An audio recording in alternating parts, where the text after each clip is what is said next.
নমস্কার, বেলি রান্নাঘরে আপনাদের সকলকে স্বাগত জানাই। আজ একটু ছোট্ট আয়োজন করেছি। কি রান্না করেছি চলুন একটু শেয়ার করে নিই। নিয়েছি বাটি ছাপিয়ে ভাত।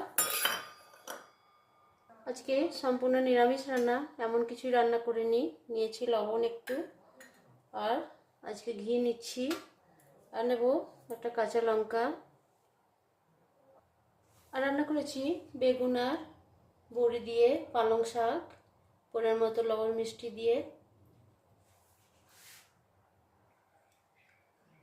আর রান্না হচ্ছে কালো ছোলা তরকারি, আলু দিয়ে ছোলাকে ভিজিয়ে রেখে সেদ্ধ করে নিয়ে, এতে শুধু টমেটো দিয়েছি, কাঁচা লঙ্কা চিড়ে লবণ হলুদ দিয়ে রান্না করে নিয়েছি।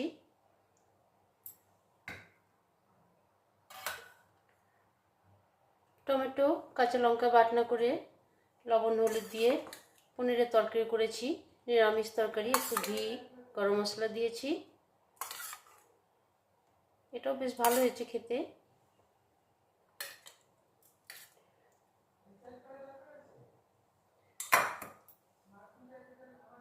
নিয়েছি এক বাটি টক দই, গরম পড়ে গেছে, বেশ ভালো লাগে খেতে। শেষ পাতে আছে একটু পাঁপড় ভাজা, এটাও তেলে ভেজে নিয়েছি।